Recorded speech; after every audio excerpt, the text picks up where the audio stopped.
Assalamualaikum warahmatullahi wabarakatuh. Perkenalkan, nama saya Anandia Jaya Adista dengan NIM 1320314. Di sini saya akan sedikit menjelaskan mengenai sistem organ reproduksi wanita dan sirkulasi peredaran janin plasenta.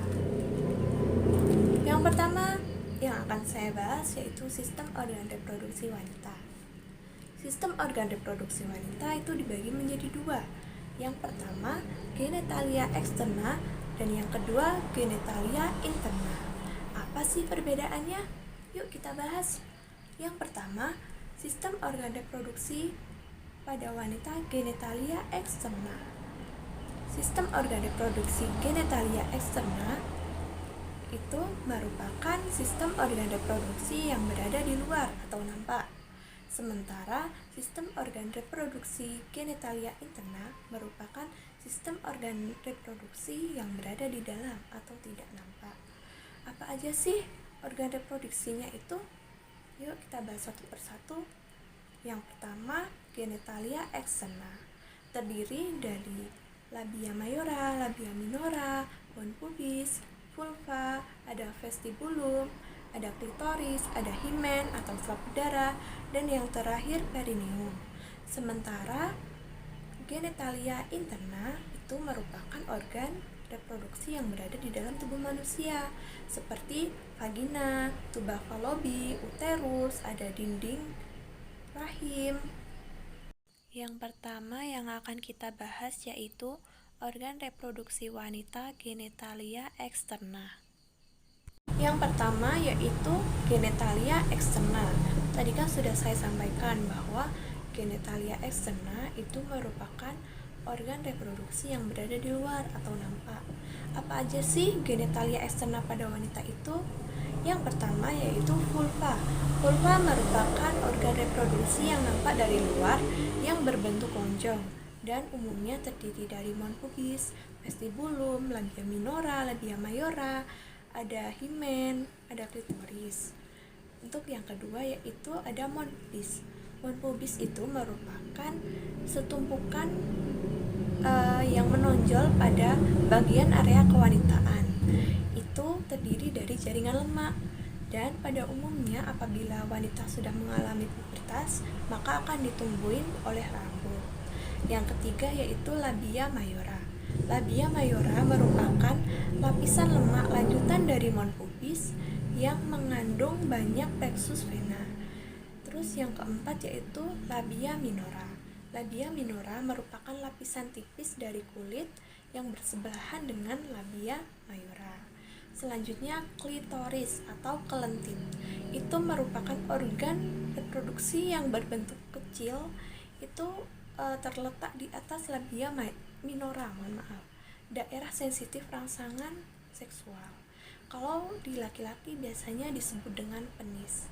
Untuk selanjutnya vestibulum. Vestibulum merupakan organ reproduksi yang berupa rongga lateral yang dibatasi oleh kedua labia minora. Selanjutnya himen atau selap udara. Himen atau selap udara ini merupakan batas atau sekat pembatas antara genitalia interna dan genitalia eksterna.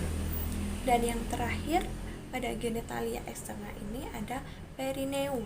Perineum itu merupakan bagian yang berada di antara anus dan vulva. Yang kedua yang akan kita bahas yaitu organ reproduksi wanita genitalia interna. Ya, selanjutnya genitalia interna. Genitalia interna merupakan organ reproduksi yang berada di dalam tubuh manusia atau yang tidak nampak. Apa aja sih genitalia interna pada wanita itu? Tentunya yang pertama adalah vagina. Siapa sih yang nggak tahu vagina? Ya, vagina itu merupakan saluran yang berbentuk seperti dompet yang berada di antara vesika urinaria dan rektum. Yang kedua yaitu uterus atau yang biasa kita sebut dengan rahim. Di dalam rahim ini terdiri dari beberapa bagian seperti serviks, kanalis cervicalis, dan kelenjar serviks. Yang ketiga yaitu dinding uterus atau dinding rahim. Terdiri dari 3 bagian, yaitu perimetrium, myometrium, dan endometrium. Apa aja sih pengertiannya? Yang perimetrium itu merupakan lapisan terluar dari dinding rahim, sementara myometrium merupakan lapisan tengah dari dinding rahim, dan yang terakhir endometrium, lapisan yang berada di paling dalam dinding rahim. Dan selanjutnya adalah ovarium. Ovarium merupakan organ yang berada di samping uterus yang berguna untuk memproduksi ovum. Selanjutnya, tuba Falopi. Tuba Falopi itu sangat berperan sekali dalam pembuahan dan menstruasi. Yang terakhir yang akan kita bahas yaitu mengenai sirkulasi darah janin plasenta. Pembahasan selanjutnya yaitu sirkulasi darah janin plasenta. Pada janin, darah yang banyak mengandung nutrisi dan oksigen itu akan dialirkan melalui vena umbilicalis menuju hati. Yang di hati itu terdapat ductus venosus aranti. Kemudian akan masuk ke dalam vena inferior ke atrium kanan jantung pada janin. Dari atrium kanan tersebut, sebagian besar darah akan mengalir ke atrium kiri melalui foramen oval. Sementara sebagian kecil yang lain, darah dari atrium kanan akan dialirkan menuju ventrikel kanan. Darah yang mengalir menuju atrium kiri akan dipompa ke ventrikel kiri, yang kemudian akan dipompa masuk ke dalam aorta untuk selanjutnya dialirkan ke dalam seluruh tubuh janin. Cabang aorta di bagian bawah dibagi menjadi 2, arteri hypogastриca interna yang memiliki cabang arteria umbilicalis.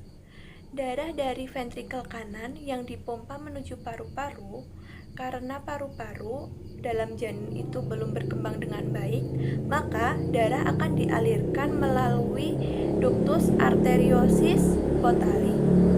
Kemudian, darah yang dialirkan menuju paru-paru akan dialirkan kembali menuju jantung melalui vena pulmonalis. Darah yang menuju plasenta melalui arteri umbilicalis akan terpecah menjadi pembuluh kapiler untuk mendapatkan nutrisi dan oksigen. Nutrisi dan oksigen tersebut digunakan dalam pertumbuhan dan perkembangan pada janin. Sementara sisa metabolisme janin dan karbon dioksida dilepaskan dalam sirkulasi retoplasenta yang selanjutnya akan dibuang melalui pembuangan pada ibu. Itulah sedikit pembahasan yang bisa saya sampaikan mengenai sistem organ reproduksi wanita, genitalia eksterna dan genitalia interna, serta sirkulasi darah janin plasenta. Mohon maaf apabila ada kata-kata yang kurang berkenan di hati. Kesempurnaan hanyalah milik Allah Subhanahu wa taala. Wabillahi taufik wal hidayah. Wassalamualaikum warahmatullahi wabarakatuh.